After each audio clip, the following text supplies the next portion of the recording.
Hello, everyone, and welcome to another episode of Choices, Finding Your Joy. I am your host, Paula Vail. Thank you for joining us today. I am so happy today to have with us Rayna Stiner. She is a freelance writer, Reiki master practitioner, and published author.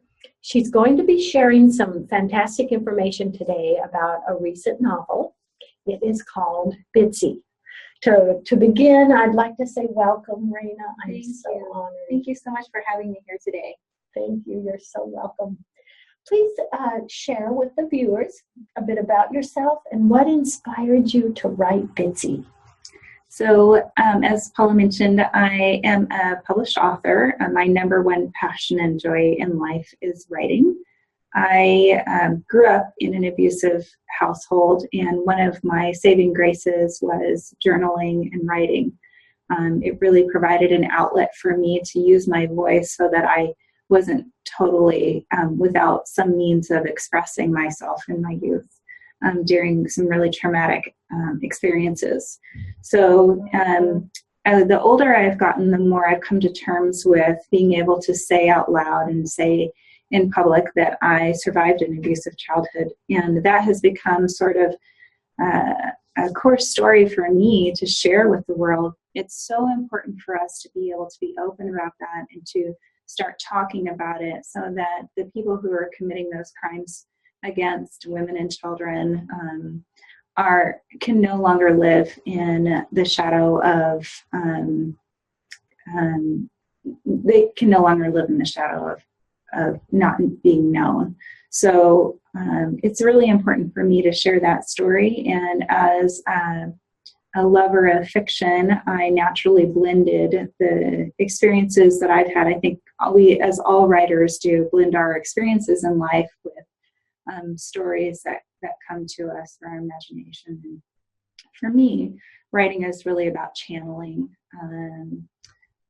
truth through fiction. So I was inspired to write Bitsy after my own survival and having to come to terms with the idea that if I was going to be happy, I was going to have to make a lot of choices to get there.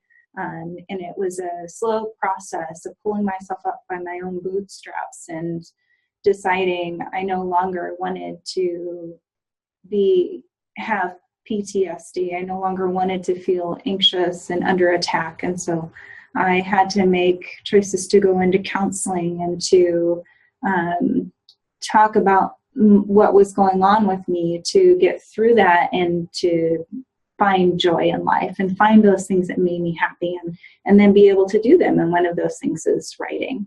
Yeah. So Bitsy is a product of my learning how to make a choice. Yes. And so tell the viewers out there, that may recognize some of these symptoms in themselves or loved ones or people they know. Mm-hmm. What would you say to them on choices they can make, things they can do when they experience or see those kind of circumstances? So I am by no means a counselor or a psychologist. I am only a survivor. So I would recommend, as a fellow survivor, if you're have been through abuse, no matter what level that is or what sort of abuse that you've been through, and you're suffering from some symptoms of post-traumatic stress disorder or anxiety and depression, you're having a lot of gut issues, or you're having a lot of trauma with not being able to think well, or those types of things, it's really imperative to go in and be able to speak with someone about what you've been through and about how it's affecting your life now, and what choices you can make to change your everyday life, your everyday choices that either make you a victim or make you a conqueror of your own circumstances. So absolutely, my first piece of advice is to get into a counselor and start talking to somebody about about what's going on with you and how you can change the here and now to find happiness. And that takes a lot of work. It takes a lot of self-awareness. And so my other piece of advice to people who are surviving from abuse is to be really patient with yourself. It's a process to go through. You don't wake up one day and say, I'm just going to be different. There is that, but you wake up every day and you decide, I'm going to be different today. And I'm going to choose to find the things that I'm grateful for and really hang on to those. Or I'm going to do something I really love, like a hobby that you love. For me, that's writing or exercising or painting, maybe, if you are an artist. Find some way to express yourself and to and then do that every day. Choose to do that every day. And then when you mess up or you have intrusive memories or you're a lot of what we're dealing with now as survivors is the whole Trump, the messages that Trump has put out there that are very misogynistic, and those can get into us, and then it sort of undoes some of the work that we've done to come to a better place. And so now we're given this excellent opportunity that sometimes feels like a huge challenge to answer back in love. And that includes love for ourselves. So if you're a survivor like me and you've been sort of thrown off guard by some of the new things that are coming out now with our president-elect, my best advice to you is to show yourself love and find a safe place for you to quietly be compassionate and caring for yourself, and keep going back to those things that have gotten you through in the past, that have brought you joy. Do the things you love. Surround yourself with people who care about you and can understand what you're going through, and that are compassionate towards you. So that would be my advice, especially for the here and now and what we're going through with our environment, the changes in our environment. Thank you, Rayna. Tell the viewers what type of things they're going to experience and feel with reading your novel, Bitsy. So Bitsy is not, it's not all light, because the journey that we go through as survivors is not all light.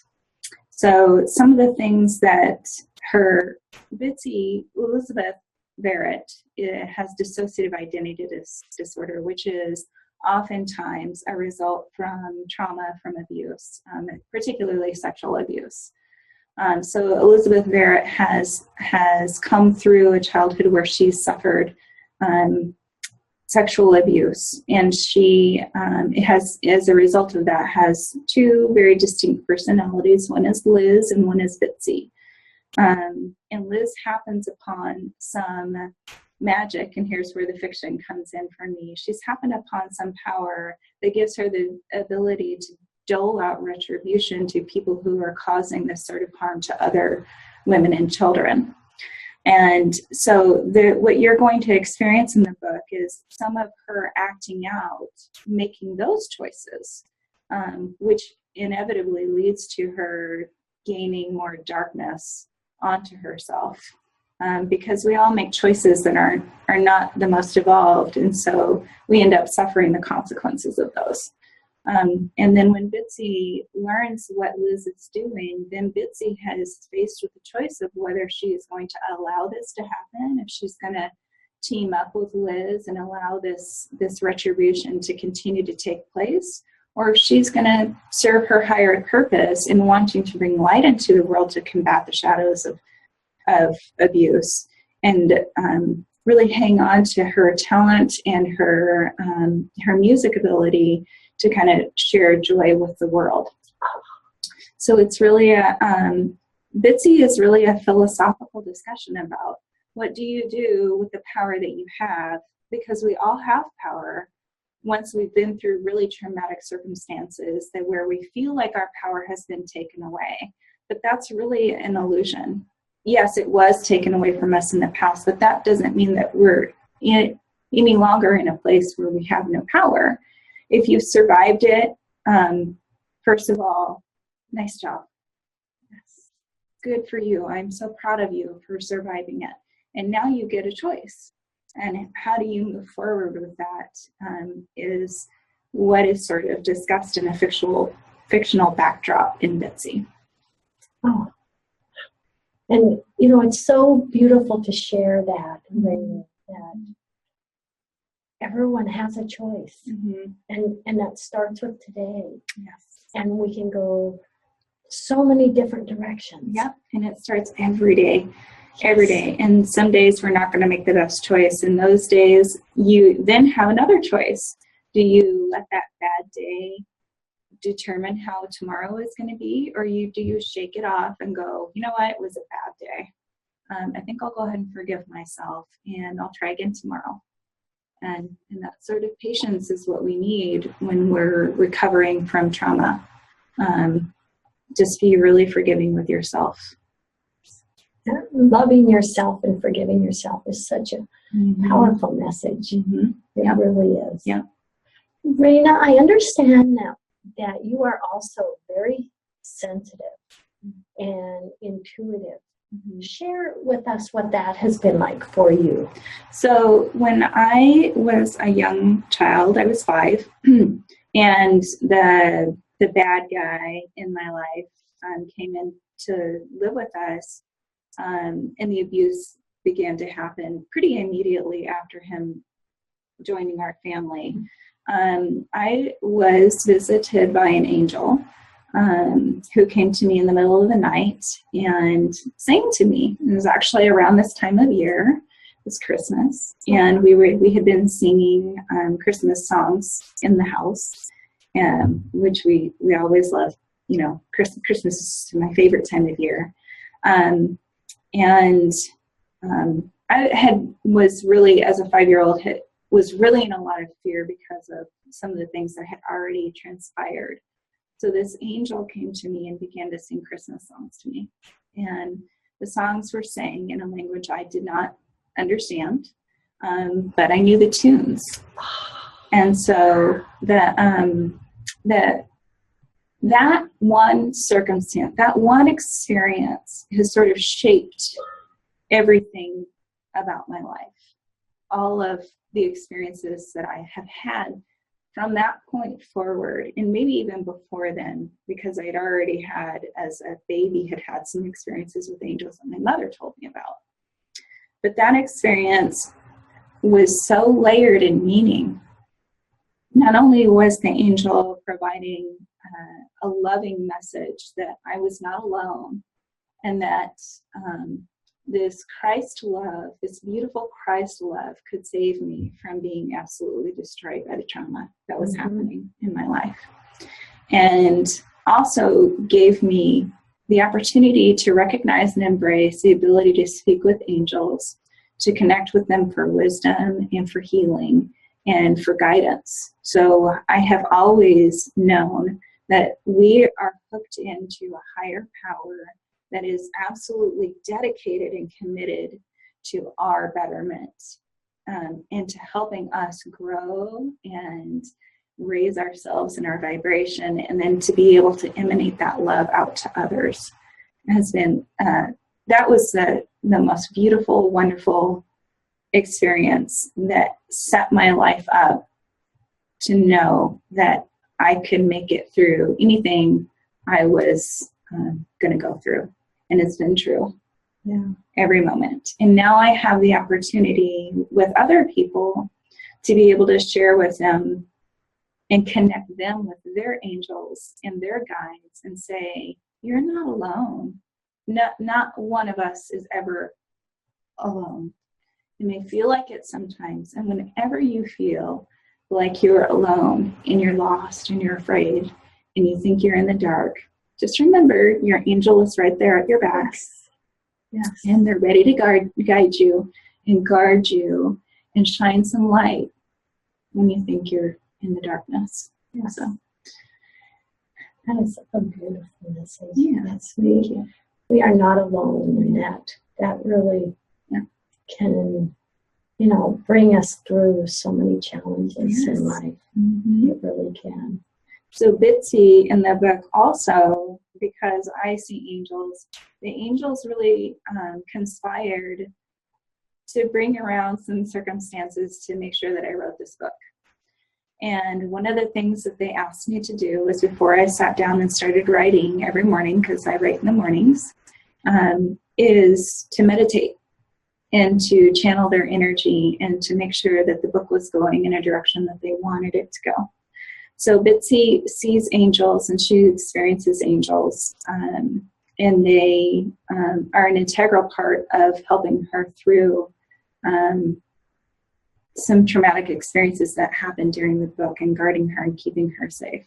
So I really think it's important to understand that this divine energy, where angels come from and where your guides come from, and that we get hooked into when we pray or when we meditate, this higher consciousness or collective consciousness, it's an expression of who we are, and we are an expression of it. We're not alone. And when you recognize that you're already a piece of that, and that it is a piece of you, then you have this huge opportunity to exercise that power in bringing yourself up and feeling that love, and then expressing that out into the world. Thank you, Rayna. Thank you. I love that. Mm-hmm. Tell us about the type of feedback that you have received so far from Bitsy. So I've been pretty fortunate in being able to share the book with some people in the area, or friends of friends sharing the book with people. And most recently, someone came up to me after reading the book. They couldn't put it down. They tore through it in a weekend, and she just absolutely loved it. But the most important feedback that I heard her say was, in a group of people, she said, "And I'm a survivor." She said that, she offered that up without fear of what other people around her were going to say. And I high-fived her. I was so proud of her to be able to say, "I'm a survivor," and hopefully the people around her were able to say, "Wow, you went through some horrible something, and here you are today, a strong, amazing, courageous woman." Yes. Yeah. So we need to be able to congratulate ourselves for living through that stuff. Yes. And if you've gone through it, congratulations. Really, you should be commended, and you should recognize the own power and strength that you have, that you've gone through that and you've lived. Yes. And there is support out there. Absolutely. Angels, others. Mm-hmm. Rayna and I support you. Absolutely. Yes. You're never alone. The statistics are staggering. Unfortunately, we are not alone, and we're not even few and far between. The statistics are 1 in 3, and an estimated 1 in 3 women, and an estimated 1 in 6 men. So if you ever feel like this is something that is a burden that only you bear, that's not true. Yes. And so being able to be open about it and saying, "I'm a survivor," gives someone else the opportunity to say, "I am too. And can we talk about some things that, how do you deal with this? Or where have you found some inspiration to carry through? Or what's your tactic for dealing with whatever, intrusive memories?" Or when people say things about, silly old Trump and some of the things that he said, how do we deal with that? Well, we have friends and family that have gone through similar circumstances that are suffering in the same way that we are, and we're able to lean into them and say, "How are you dealing with this? And I'm going to pray for you," or "I'm sending you Reiki right now," because I know that which makes a huge difference for me is being able to lean into my light carrier friends and say, "Can you send me some Reiki and help me through this? This has been a trying day where I'm hearing a lot of this chatter." Yes. Yeah. Yes.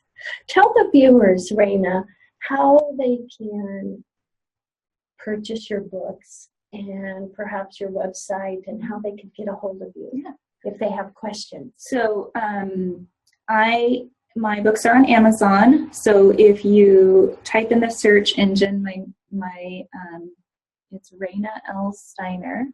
So the Stiner is Stiner. So if you type that into the search engine, this is Bitsy.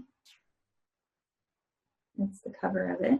So that's in Amazon, as is my other book.